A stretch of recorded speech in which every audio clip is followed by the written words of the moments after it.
ugh. That's what I do every chest day, just to scare everyone away from the equipment that I want to use, because he's a bit weird. I'm like, yes, now I get to use the chest press. So talking about our anatomy before we get into the exercises, we're gonna go over all of our pushing muscles, which is our chest, our shoulder, so our deltoid, and also our triceps, so that you know all of the muscles that we're gonna be hitting today within our chest and shoulders exercises. The first muscle we're going to talk about is our pec major. Now, it starts up here inside of our shoulder, attaching to our humerus. It comes across and onto our sternum, which is your sternal portion of your chest, which is the bigger meaty part. We've also got, from the origin, along to our clavicle, to our collarbone, the clavicular portion of our upper chest. They both help bring your arm across, but one helps bring your arm across and up, upper chest. One brings our arm across and lower, which is our lower chest. So when we're doing, say, push-ups or flies or any chest exercise where we're coming across, our elbow starts here and then ends up centrally, then we're working our chest. We've also got our deltoid, which is the nice delta-shaped muscle that's here. It comes out and then comes to a point. We've got 1, 2, 3 different parts of it. Your anterior deltoid, medial deltoid, posterior deltoid. Anterior raises our arm in front of us. Medial raises our arm out to the side. Posterior brings our arm backwards. The last muscle group that we have to talk about are triceps, which is on the back of our arms, because that extends our elbow. It's going to be helping with a lot of our pushing today, which we will be doing. They are going to be used as a secondary muscle. So with our anatomy covered, let's get into our first, one of my favorite chest exercises, the hex press. Now with the hex press, it's all about focusing on getting our arm to come across to our chest while still having tension in our muscles. This can be again done with muscle building or strength, or trying to get a bit more of the cardio going, so you're doing some more weight loss. I'm going to be laying down with my 2 dumbbells. You can obviously use heavier if you're working on strength, or lighter if you're trying to do more repetitions. Keeping the tension in our muscles, we need to be thinking about pressing our dumbbells together. The more we think about trying to turn our 2 dumbbells into one solid dumbbell, the more contraction you're going to get in your chest. We want elbows to be wide,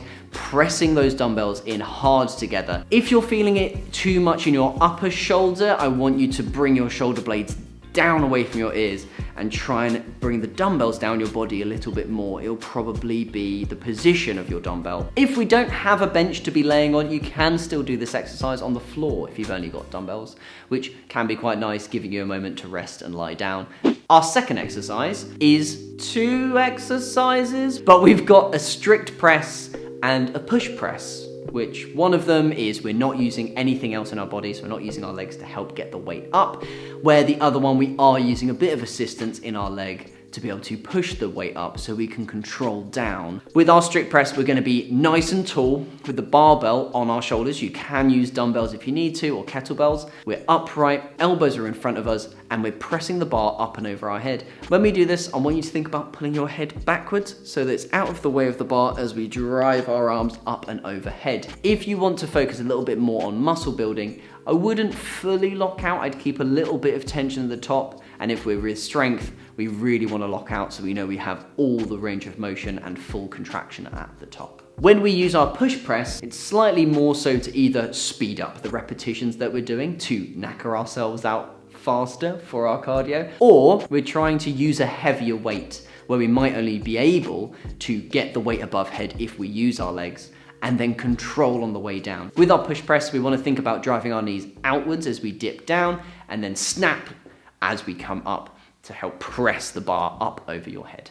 We've talked about push-ups before, cover them in many videos. The reason a push-up is so great for our chest and our shoulders and our triceps is because we're using our body weight. It's cheap and easy. You don't need any equipment. You can just get to it. I'm sorry for insulting you, calling you cheap and easy, but you get what I mean. I'm going to show you 3 different scales here that I'd like you to do. If we're right beginners or we're trying to do quite a few more reps than normal, I would recommend doing your knees so it takes away on the pressure. If you want to be a little bit more difficult, a little bit more rigid, or you find them really easy, we're going to do our full push-up. And also finally, we've got a way to make it tougher, which would be using a deficit. So here I've got some push-up handles, which is keeping me off the floor slightly, but means I can get my hands past my chest. When we do that, make sure shoulders are down, make sure they're back at the bottom. I don't want to see this when we're getting to the bottom to try and get lower. Number 4, and now this is one of my favorites. Don't worry too much about how the barbell is set up in this video. I know it looks a bit chaotic. You can just hang from anything. We just wanted the easiest way for you to see what I was doing. What we've got here is our leaning lateral raise. Now, we're going to come up to something we can grab onto where our feet can go underneath, and we're gonna lean to our side and raise our arm laterally. When we do this, it's able to put tension on our lateral deltoid, which is the side of our shoulder, for a longer period of time as our range of motion increases. If I'm leaning to the side and then squeezing, you start with tension sooner and then have to get to a really tough point that you can actually get a higher amount of range of motion and more muscular tension in your shoulder.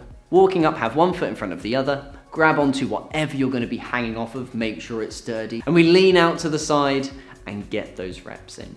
If you want to make it tougher, wrap a band around the dumbbell and put the band in my foot with the dumbbell straight in my arm like normal, so that then when I get to the top, there's more tension in the band, which is almost like adding more weight to the dumbbell as it gets to the top of the position.